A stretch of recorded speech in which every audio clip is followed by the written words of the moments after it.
Good American Family ending explained. There are many kinds of justice.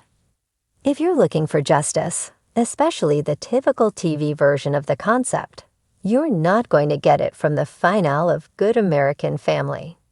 There are a few Good Men-style courtroom outbursts or triumphant, fist-pumping, guilty verdicts. If you know the true story of Natalia Grace, you surely weren't expecting a happy ending. But Episode 8, Blood on Her Hands, still puts you through the ringer, highlighting the gross deficiencies of the American legal system and portraying the Barnetts, though undeniably Christine particularly, as true monsters. And yet what you come away with, ultimately, is a sense of triumph. Natalia's story has, after all, been told. The truth did eventually emerge. The Hulu series always boasted about providing a balanced perspective, but I'm not sure that's necessarily accurate. The first 4 episodes were a fake-out. Given everything we now know and how this dramatization ultimately shook out, the only 2 sides of this story are right and wrong. And we know where everyone stands. The penultimate episode ended with Natalia on the Dr. Phil show, and that's where the final picks things up. She's 16 at the time, and Imogen Faith Reed has done an excellent job of aging up her performance. She's great throughout this episode, although you won't always be very fond of her. Most of the finale takes place 3 years after that appearance, in 2022, right on the cusp of Michael's trial, which is a key matter since if the charges against him don't stick, the charges against Christine won't either. Natalia is grown up, both in terms of her age and her demeanor. She still exhibits some characteristics that stem from her experiences, such as a near obsession with Christine's public appearances and the progression of the case, but mostly just wants to have her say and let the world know what happened to her. But that's easier said than done. A key theme here is the idea of there being 2 courts that need convincing: the court of law and the court of public opinion. The Barnetts, thanks to Christine's public work with children, control the second already. Natalia is relying on the former. The Barnetts are on the back foot, legally speaking.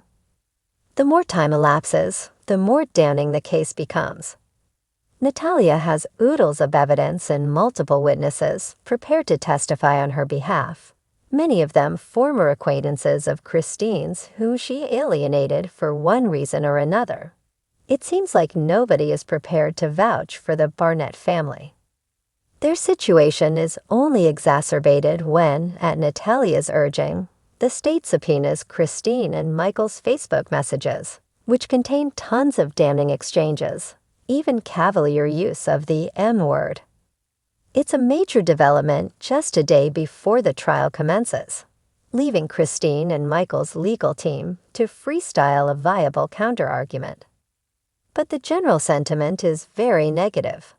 As a result, Michael's lawyer, Terrence, privately floats a nuclear option to him. If he's found guilty, he may well be offered immunity to testify against Christine. The state wants her more than it wants him, since she's the more noteworthy public figure. But can Michael do it? Since Christine believes that if the charges against Michael are dropped, the ones levied at her won't stick either, so she knows that she needs to play the doting ex-wife to steer things in her favor. Before that, though, she tries to convince Val to perjure herself by claiming to have seen Natalia's various violent outbursts, which she never did. Christine then targets Michael, taking him home on the pretext of going over the Facebook documents together, and then immediately gaslighting him and making sexual advances. It's also implied, though not confirmed, that she deliberately pretends the boys aren't home so that Michael runs into them, letting him buy into the family dynamic they once had. Because Michael's so spineless and needy, Christine can play him like a fiddle. Luckily, Terrence calls with even more bad news when the family is out to dinner. Natalia's birth mother back in Ukraine has come forward with information, including documents that prove Natalia was a child when the Barnetts adopted her. It's looking more and more likely that Michael will be found guilty, and thus more and more likely that Michael will have to testify against Christine. He confirms he will. The trial is a fiasco and terribly frustrating to watch. Good American Family Episode 8 deliberately frames the whole thing so that the audience becomes powerless, denied the satisfaction of Natalia's legal team being allowed to present the compelling evidence they have in spades. Because the state never officially appealed the re-aging, any charges relating to Natalia's age, which is basically all of them, are off the table. Every witness is shut down by Terrence's ceaseless objections. Even Natalia herself is forced to say on the stand that she was born in 1989. Again, for anyone who knows the story, none of this is a surprise. But it's painful to watch, and most crushingly of all, Natalia blames Cynthia for the verdict. When Michael is cleared of all charges, she lashes out at Cynthia for refusing to appeal, even though she was trying to protect Natalia by not putting her through that stress. Or was she? A postscript reveals that since the show was filmed, charges of abuse have been leveled at Cynthia and Antoine Mans. They deny them. Christine, naturally, is very smug about the verdict. But she has lost the court of public opinion. She's getting hammered online. Even Val turns on her. Given how much older Natalia looked on the stand, and how all the witnesses corroborated her story with nobody to support Christine's, the writing is on the wall. Christine takes her usual gaslighting approach.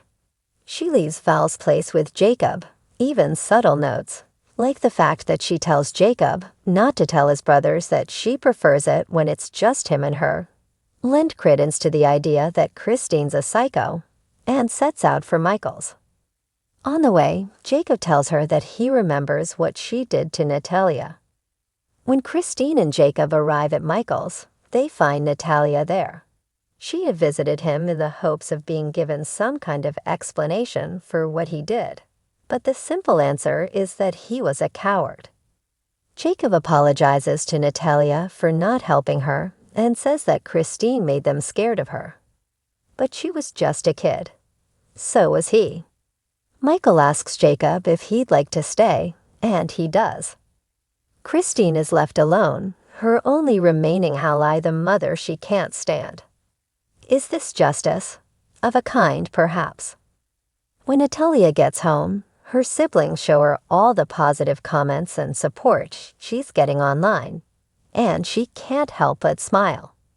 In many ways, she got what she wanted. The truth was told.